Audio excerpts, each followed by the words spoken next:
உங்கள்கிட்ட சொல்லியிருக்குன்னு சொன்னாங்க. அவங்க சொன்னாங்க எல்லாத்தையும் சொல்லணும்னாங்க. அப்படி இல்லைன்னா ஏரி சங்க தலைவர் யாரும் எல்லாத்தையும் மூணில கட்டிருக்காங்கன்னா நீங்க சரி ஆமா சார். ஆனா நீங்க வந்து அந்த வரவு காவாய் எடுத்து கொடுக்கணும். அதில் பண்ண போறோம்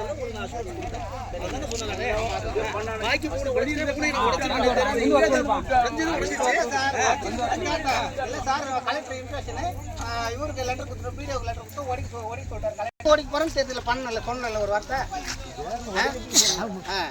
கட்டுறாங்கன்னா அது 3 அடி மட்டும் தான் கட்டுறாங்க. தண்ணி போக போகுது. நீங்க அடியாட தோண்டத்துக்கு என்ன ரைட் இல்லையா?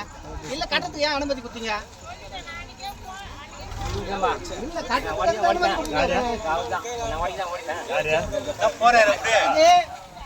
ஏன் அனுமதி கொடுத்தீங்க? எல்லாம் கவர்மெண்ட் தானே. உங்களால ஒப்புதல் வாங்கிக்கலாம். அப்படி நீங்க ஒத்துக்கல.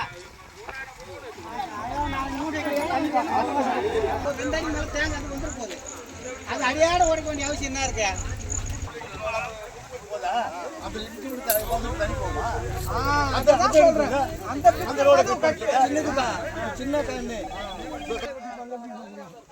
இதுவரை இல்லாத கலெக்டர் ஆர்டர் கூட இல்ல.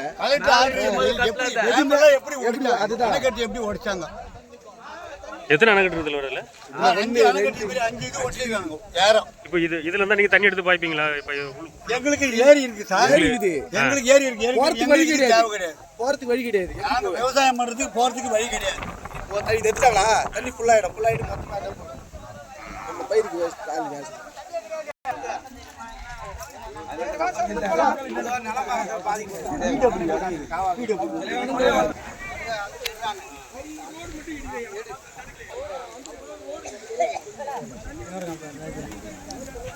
எவ்வளவு பொறுமை இருக்குது?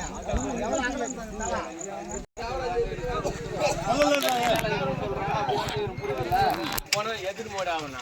மழை பெஞ்சா விட்டுட்டு போயிடுவா.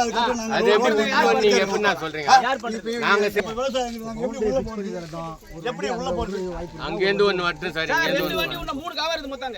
இந்த 3 காவா இருந்தா இந்த தண்ணி போகும். இல்ல போவாது. உள்ள ஸ்டாப் தான். அந்த சத்திரத்துல இருந்து வர காவா ஒண்ணு, இந்த காவா ஒண்ணு. இல்ல அவங்க சொல்றது அந்த கோர்ஸ் வந்து அந்த இது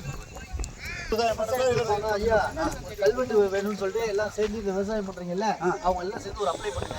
எப்படி கல்வெட்டு கட்டணும் ஒரு 15 தலைக்கு ஒரு பாதை கொடுப்பாங்க. 15 ஏக்கர் போயிடும். உங்களுக்கு எப்போ போனாலும் நீங்க போலாம். ஒவ்வொருத்தரும் தனியா கட்டினே போனா காலம் எப்படின்னா நீங்க இப்ப சொல்றீங்க இதை நீங்க ஒடிக்கிறதுக்கு முன்னாடி கேக்குறேன். முன்னாடி வந்து ரோடு ஒடிக்கிறதுக்கு ஒரு வழி அப்படியே மது விட ஓடிங்க சார்.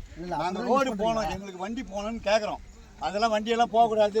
எங்க கலையில எல்லாருமே நீங்க போட்டீங்கன்னா காவா அப்ப நாங்க எல்லாரும் போட முடியாது. எல்லாம் அதுதான் சொல்றாரு.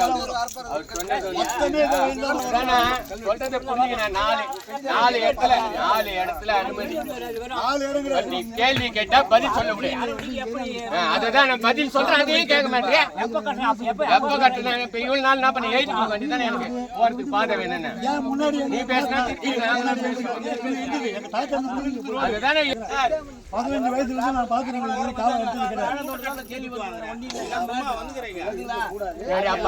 அந்த பாதை வழியா தண்ணி பயிருக்கு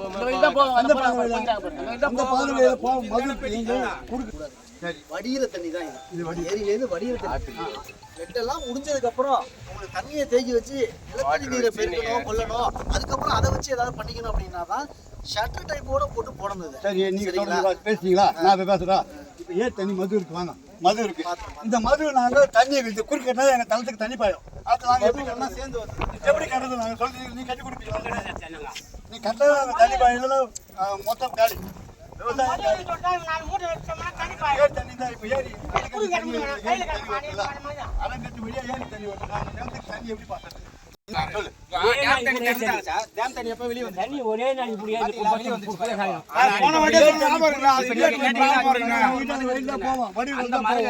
நான் இவ்வளவு பையனா இருக்கிறதுல இருந்து வேலைக்கு வராருங்க. அந்த மாதிரி தெரியாது அவருக்கு. அது கட்டணும்னு கரையை மட்டும் 4 தடவை கரைக்கிறாரு. 3 வருஷத்துக்கு ஒரு தடவை கரையை காய்ச்சாங்க. இப்போ வந்து கரையை மழை வரப்ப கரையை காய்ச்சிட்டாங்க. கரையை போடுறாங்க சார். இங்க போட்டுங்கிறாங்க சார். சித்திரை மாசத்துல பண்ண வேண்டிய வேலை சார். நீங்க சொல்றீங்களா? எந்த